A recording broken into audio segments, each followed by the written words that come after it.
final panel for the day, and a fairly large panel. And the influence of brands on summits like this, I would say Indigo has affected our summit quite a bit. Sai here was on another panel, but we've had to squeeze him in here because Indigo, of course, made others not show up for that panel.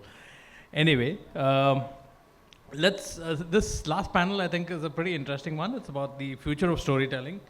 How do you bring in humor, virality and authenticity into the way we tell stories? Now, quickly, we want to just ask all the panelists a quick take.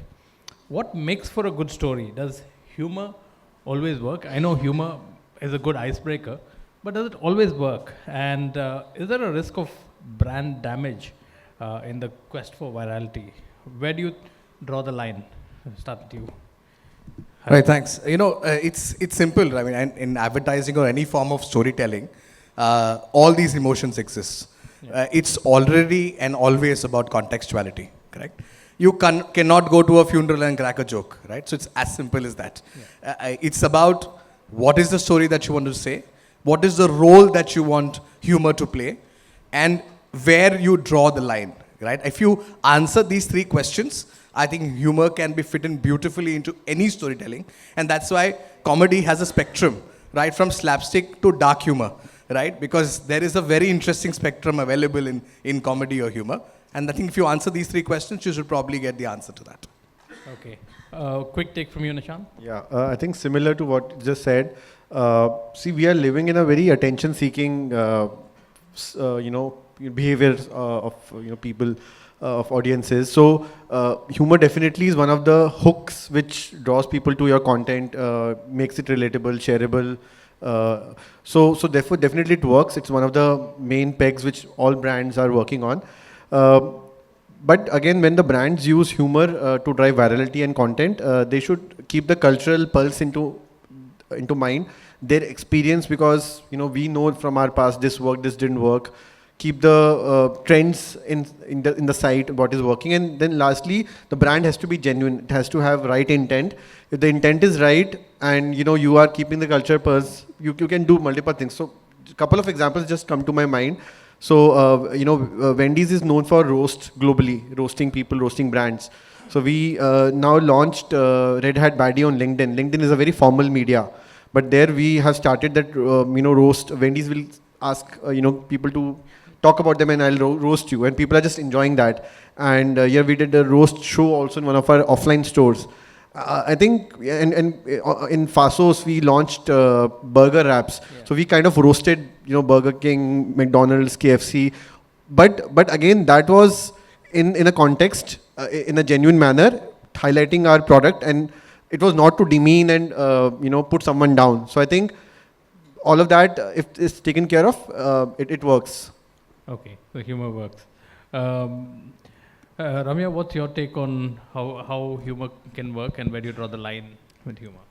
So I think I'm pretty aligned with them in terms of it should really have storytelling with it. Humor really works when there is a resonance with consumers, saying what is the relatability aspect of it.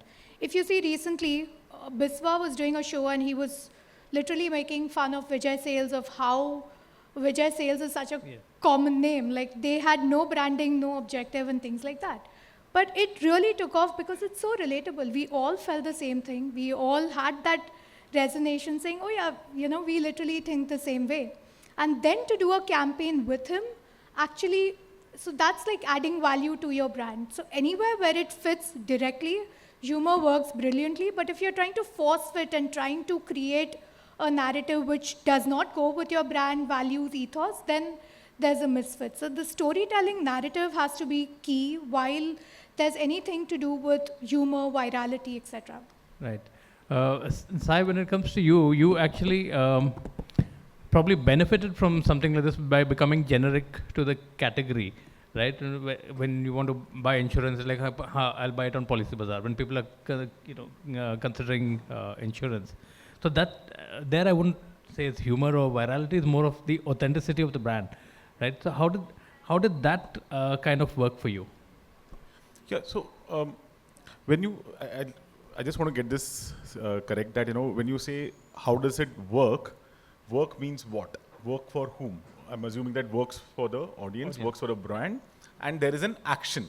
If it's humor, the action is that, at least for us, it is the consumer coming onto the website and checking out term insurance, health insurance, or if content goes viral. At the end of the end result is someone coming and picking my product.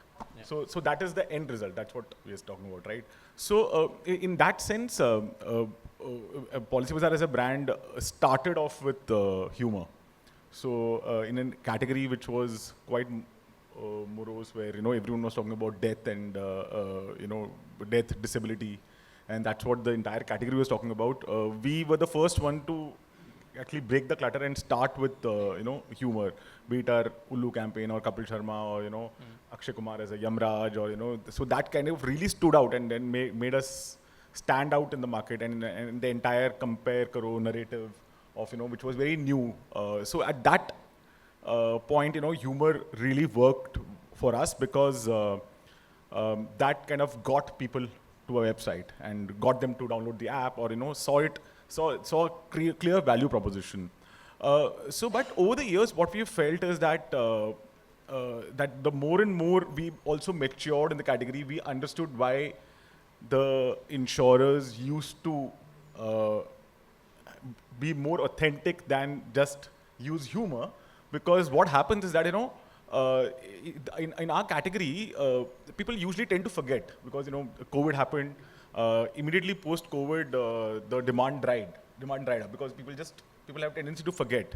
So that's the time when you bring in more authentic stories. Yeah. So for us, the way we play with humor, virality or authenticity is, what is the demand? How is the demand behaving? How is the consumer demand behaving?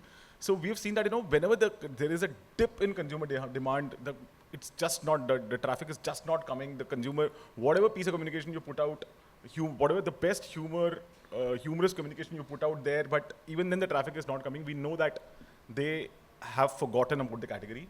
So that's when we release our authentic campaign or campaign which kind of pushes them or something talking about death or disability.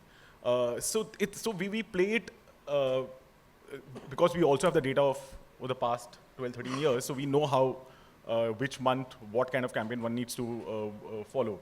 And also what I've seen is that a lot of times where you make a very nice, humorous, great, funny campaign, and your friends in advertising and marketing really laugh, have a great time. They really send me messages and what a fun campaign, but it does not do anything to the brand. But then you release a campaign which is quite morose, and we in fact one of our campaigns were trolled a lot, but that kind of gave a lot of traction. Yeah. So I tested out on my advertising friends. If they laugh, then it's not going to work. So if they are quite unhappy with my campaign, then it's going to work. That's how we move. Well, that's an interesting perspective. Vaibhav, I had an additional question for you in addition to whether humor works right now. It's about recreating old campaigns. Just to bring back that old memory. Does it work in this day and age? Just to give you a quick example, and this is something that just came to mind. One of the leading car brands in India had an advertisement for their service stations, which exist all over the country, right? And in a remote area also, they managed to find a service station. The same brand is now recreating the same campaign for their latest vehicle, which is an electric vehicle, and saying there's a charging station in the remotest part of the country. But this is a dipstick thing which I did with a lot of people in the industry. It didn't seem to connect. So do you think it works like that? Okay. So let me come first to the humor thing and then I'll get with it. So see, if humor is coming from the inside, it's really good. If it's impulsive, we might lose that right path, So just to give you an example, I was working with one building material brand and there was, Mentos, Center Fresh, ऐसा कुछ करते हैं sir viral हो जाए. So I was like, sir, आपको viral होना है या positioning करना है, So humor works only if it is coming from inside, you know, and obviously audience behavior and all. Now coming to your question, see, it depends on brands. Let's say Bajaj we have seen, right, from long time. That scooter ad made the great commercial, right? And Bajaj recreated the same theme, but the process was different. And it worked very well for Bajaj. You know, from Bajaj scooter, that Bajaj Curve, to Bajaj Pulsar. So that brand was there in people's mind. They just recreated it and recall value increased, you know. So that worked. Okay, so it depends on the context you're saying. Okay, and Sai gave an example of how he vets his campaigns for public audiences. I'd like to, take this question to you as well, Hari. I mean, he talks to his advertising friends, and if they laugh, then he doesn't release the campaign. But how do you vet a campaign for an audience before you send it out? What are the things? Yeah, there are two. Sorry, yeah. that's not our consumer insight strategy. Show it to a room full of advertisers, yeah. No, so see, one very big advantage that we at the Small Big Idea have is that a lot of our client base, we also are their social media retainer, right? So we are actually creating narratives for them every day. Okay. The kind of insights that you get on your content traction by just studying social media responses on your social media page is fantastic. It will tell you that, okay, if I put this kind of a content, the traction is higher. If I speak in this language, the traction is higher. That in itself is a very good insight pipeline into that entire creativity. And then, of course, then there are methods that are traditional in nature where you test an idea. But I think a lot of the insight mining actually happens, especially for us, by just figuring out what you do. And I feel that a lot of us look at social media content as, some of them take it very seriously, that the BAU content that we do as something that you're doing just to stay alive. But actually, it's a great way in which you're talking to your audiences almost daily, and they're talking back to you almost daily, and that is a great way to figure out what kind of narrative would eventually work through. Okay. At Rebel Foods, Nishant, how do you vet a campaign before you release it? Like, what's the strategy that you use? So there are two parts to it. One is trusting the process. So like it is being said, if the communication is built on an insight or consumer need, or it's relatable from that perspective, and it's built around that, it definitely hits a note within you. But once the communication is out, there is historical your experience that this kind of content works. This is what we have seen in past across brands, across channel. So we have a lot of that history. And there is a process. You test out the film within the offices. If it's a brand like for Faso, it's a more Gen Z focused brand. So we have a lot of interns in our company. So you show them, you ask them to circulate it in a very confidential group of their network. What do people feel, what they took out of this communication, and if it is made for more family audiences, like a Behrouz ad, which is more grandeur and more for middle-aged audiences, we tested that within our network, close network. And then there are traditional ways of focus group validations we do with research agencies. Basis mix of this, your research within office agencies, your trusting the process, and the past experience you have. There is a good judgment built within the brand and creative team that this will work, this will not work. Okay. Ramya, coming to you, there's a change in the way content is consumed and the kind of content that's being consumed now. Does long form content work anymore, or is it more skewed towards short form content when it comes to, creating a brand hook? So definitely short form for more how the video travels. Today everyone has an attention span of 2 to 3 seconds. You have to get your hook right. You need to get what is the POV. You need to understand everything for the customers, for the consumer's attention. You need to hit those first 3 seconds, and that's when your video is going to travel. Having said that, long form has its own authenticity, how well it is integrated. There are a lot of content like, say, product reviews or there is something which needs extra information, then long form works really well. Even content consumption standpoint, if it is really interesting, like an edutainment or an infotainment, then a long form will work really well. Like today, podcasts are doing excellently well because there is so much knowledge exchange, there is so much to learn, to get inspired, it depends on the content, on how it's working, what it is, and otherwise short form content, because today everyone is traveling. While you're traveling, you're scrolling, you're quickly going through what's there on Instagram, switching apps. When there is short form, that time the hook, the point of view, that has to be very crystal clear, and also relatability. Today content works when it is pure relatability. There's that cultural nuances, there's that relevance. That's when content works. And also, like even if you have to fit in a brand, why does a content travel, or why does it work really well, is because the consumer can relate to it. As soon as the consumer relates to it, that's when you realize that this is something everyone is going through, and that's how your brand also stands out. Okay.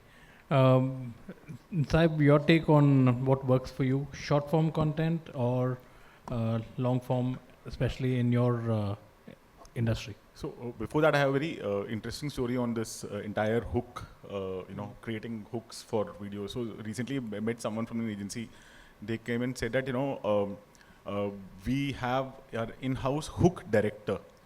And I was quite shocked listening to this. What is a hook director? So you give me all your videos, this person will create hooks and put it in the front.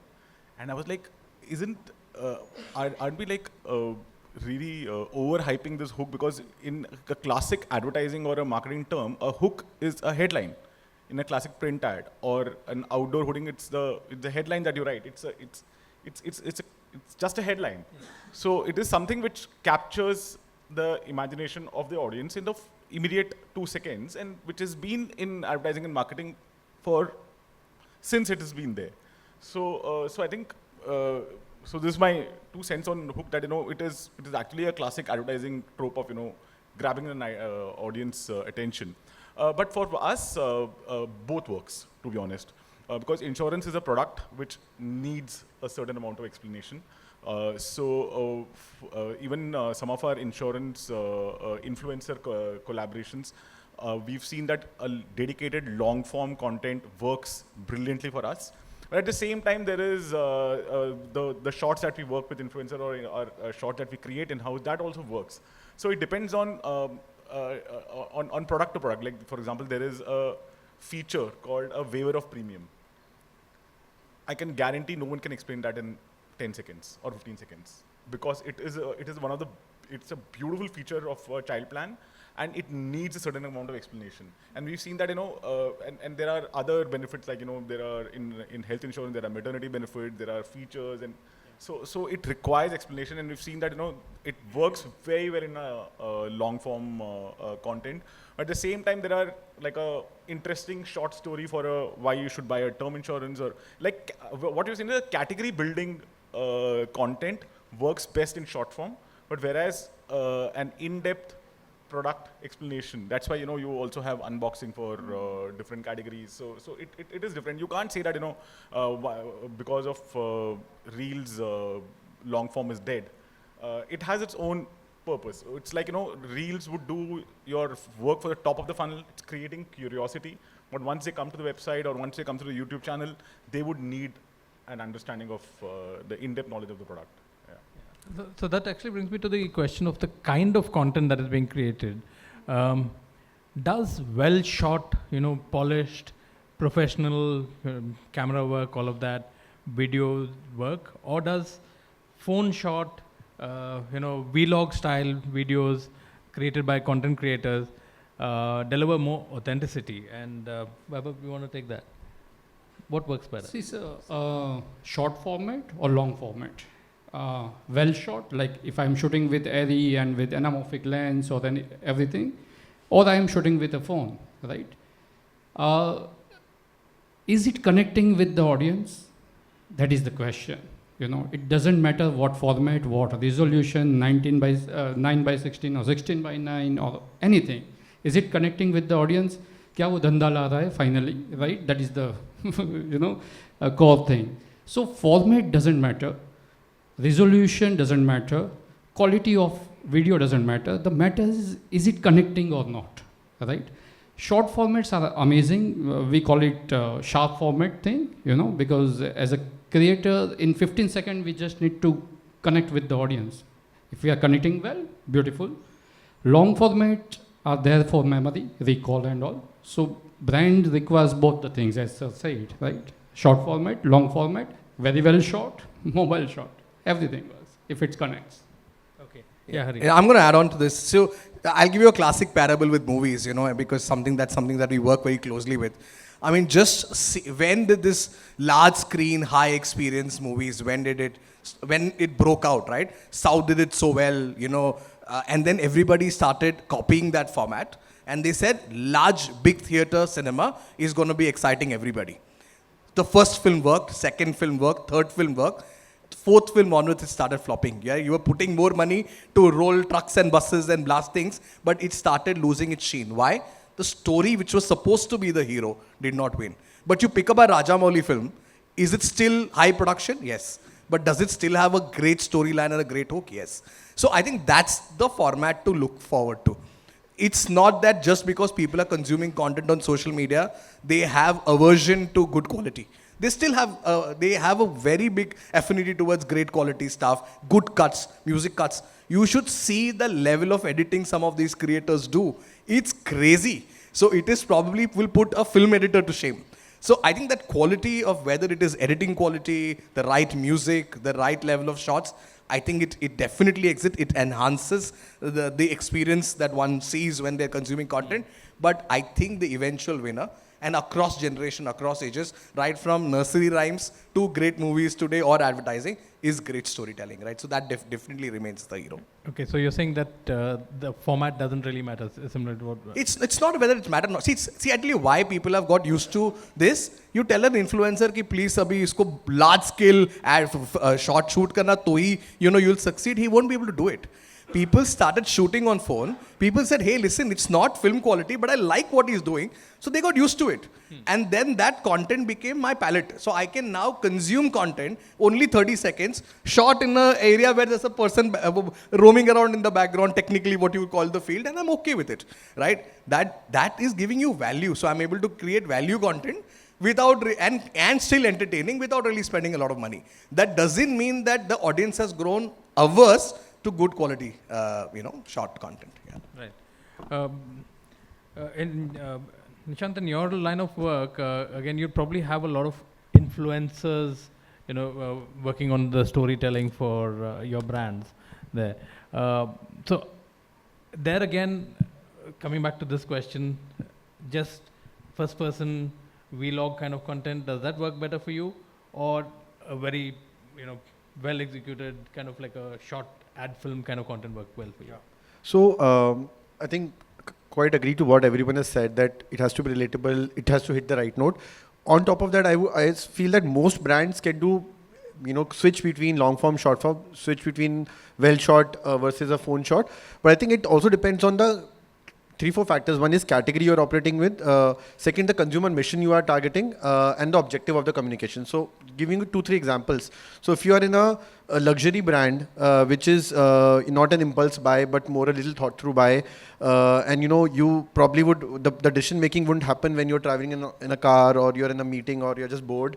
It'll happen, maybe at a leisure time, with lot of, you'll have time, and long form content may work, or a well polished film which will create aspiration will work, versus to another extreme where you are probably hungry, you want to eat something, and you are still scrolling content, and you just come across this 5-seconder ad on a very beautiful product shot, or a very humorous ad which makes you just want to order. So there the impulse purchase, decision making is not very thought through, and it's a category, very fast moving category there, and you want relatability, right? It's more engaging, then you will probably get influenced by that. So maybe for luxury brands where the purchase is very thought through. It's longer time decision making. There, probably a polished content may work better because their aspiration is more a bigger objective. When relatability, authenticity is the major objective in food, in clothing, etc. I think there probably the more real content, less polished content may work. But either ways, I think it works. It has to just connect to the consumer at the right moment. You need to know what the consumer will be doing when that consumer will be seeing the content. What from to changes it should be triggered in the consumer's thought. Applying those principles, I think it works communication to communication. Right. Ramya, I want to take this a notch higher with, we've been talking about it all through the day, the influence of AI in storytelling.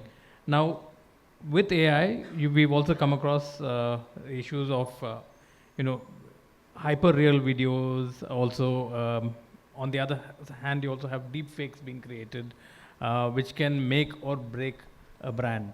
So, how do you navigate this kind of a minefield, especially with deep fakes? Right, so we were actually just discussing this before we met. It's today with AI, there is so much innovation that you as a consumer don't know whether it's a real video or it's an AI video. Now the challenges, one with AI is there is high scalability of content. You can do your cloning once and you can create 100 such assets. With supreme technology, a consumer will not tend to know whether it's real or fake.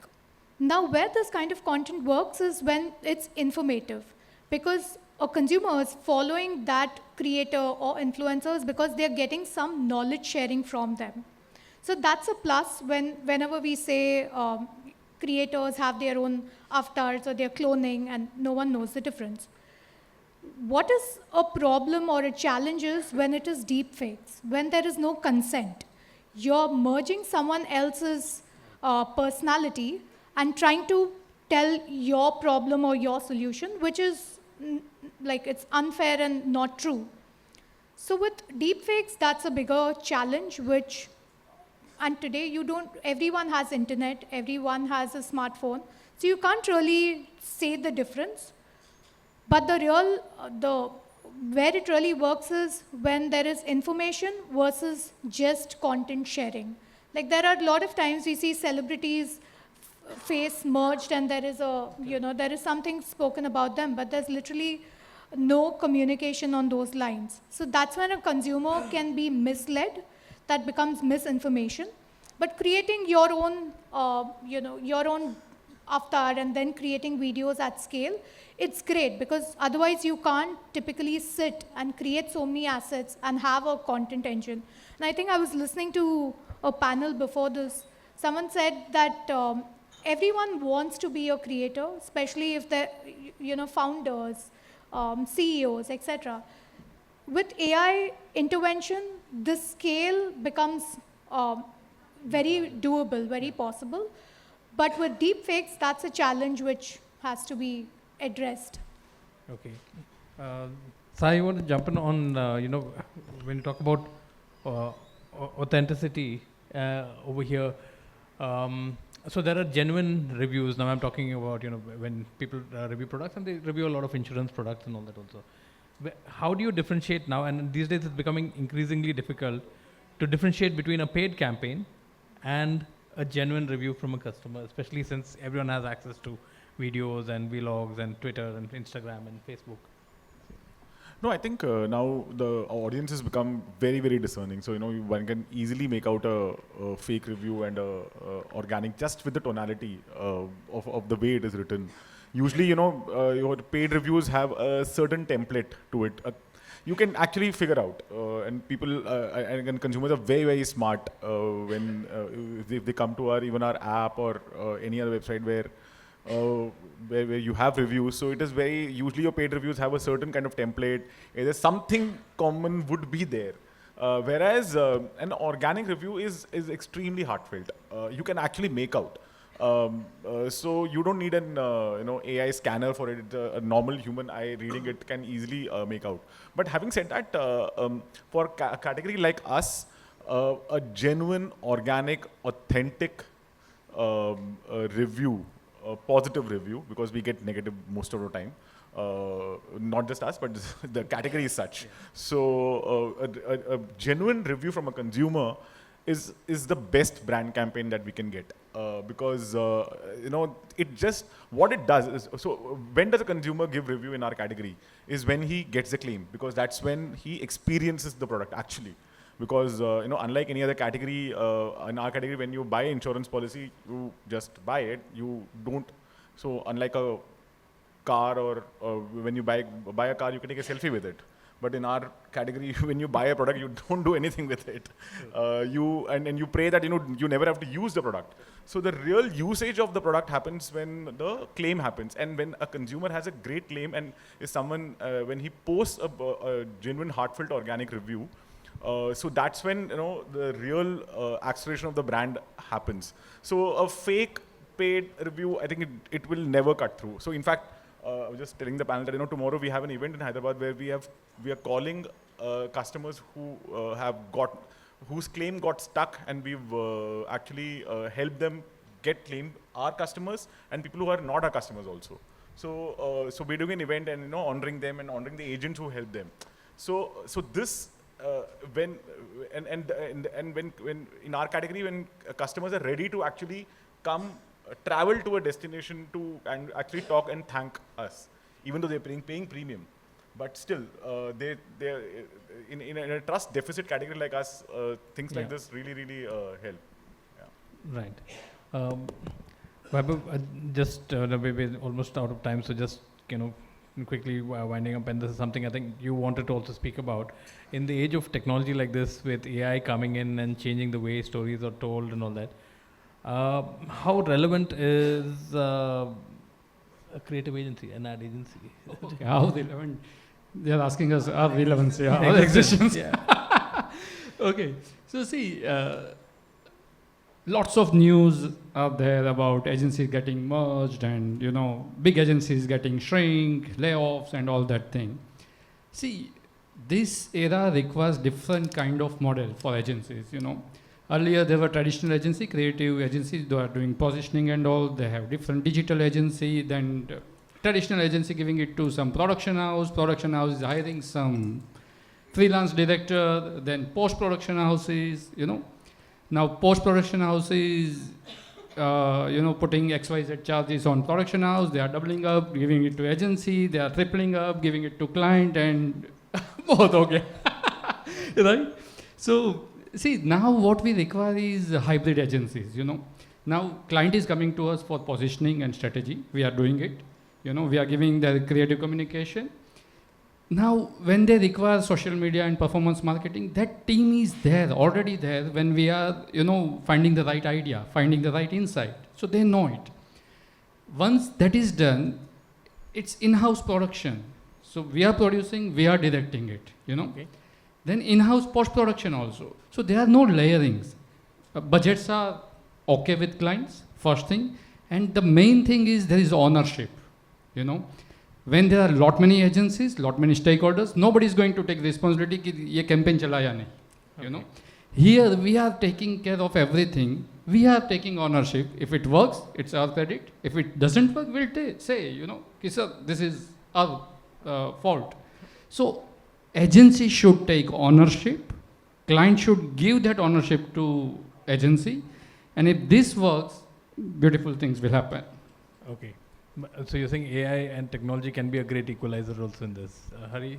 Right? No, absolutely. I mean, just imagine now, and initially hoardings used to be painted, ads used to be drawn, then Corel Draw, Adobe came in, then you did it like that. Now you use AI. So what will happen is initially one hoarding would happen in 10 months. Now every hoarding gets changed 3 months. Now you will do social media every day, like you will do content every day. So what technology does it makes content output faster, and because it's faster, generally everybody will start creating more of it, right? So the consumption becomes more. And when consumption becomes more, what happens is then only the goods stand out. It's like wearing a mass-produced shirt versus wearing a hand-stitched shoe. So what our job as ad agency guys is going to be that let's make the hand-stitched shoe to get the premium. and let's really become very efficient in your mass production of t-shirts so that you make volumes and money out of it. I think that's what's going to be. I think the ad agency of the future is going to be a very nimble-footed agency, right? It's going to be a very quick, fast agency, fast on insights, fast on scripts, narratives, output. Right, and that's what the agency of the future is going to be. And I'm sure like the large agencies will also adapt to that speed, and people like us, who are younger agencies in nature, we're also trying to scale up and be reached there. So everything will fall in place. I think it's an era of flux, and that's what it's going to be. And on AI, let's understand, technology always created stories. Mickey Mouse was the first AI character, if you use technology. So AI creating characters and stories always existed in the form of technology, and it will continue. I think we'll probably make more. Yeah. Okay. Quick last words, Nishant, because we're out of time. On the same. Yeah. So, so from a brand's point of view, I'll talk about that. AI has helped in both capabilities and efficiency. So, so we are a company which are largely in-house creative capabilities, graphic, video, audio, social media, even the whole storytelling, creative thought process is done in-house, 90-95%. That has been the case even before we started leveraging AI since 2 years or before. But with AI, what has happened is that we are able to do things which were not possible without external help. That is, that we are able to do. We are able to kind of create some kind of assets which needed big budget production. So it is giving us a lot more capabilities. We can do fast iteration, more output. So we are launching new brands because consumer missions are opening up because of the way consumer trends are changing. We are launching new brands, value brand, regional brands, and we are able to do higher volume of work with the same team because the time to execute iteration is reduced. Second, on the cost part, like for example, I'll give you an example of Behruz. We launched a series of film, Long Lost Menu, in September. So those are 3 short films, like 30-second storytelling format about long lost recipes of different biryanis in a palatial setups, in with history, with kings, queens, etc. If you have to shoot them in person, they'll be costing you 1 crore, 2 crore rupees. But with AI, you can do it in 3 lakh, 4 lakh. And all of that has happened in last 6 months. And maybe in 6 months' time, something else will happen, right? So it is enabling us. But if I look at agency view, I think I agree. It will increase the pie rather than reducing the slice. When we increase the pie means like volume of work will increase. People will come out for niche special AI work. If there's an efficiency, if companies chosen to outsource, even in the AI setup, their costs will reduce. They will give more work. Their output will increase. So it's going to increase the pie for everyone rather than reducing the slice. Okay, this is a very interesting topic and probably a whole topic of discussion for another day, but we are out of time. And we have, the Brandwagon Ace Awards to also look at after this. And we have 2 of our jurors also here, Ramya and Vaibhav, who've been judging the winners. So I think on that note, let's just conclude this panel discussion and we'll move on to the awards in the interest of time. Thank you so much for joining me. Thank you.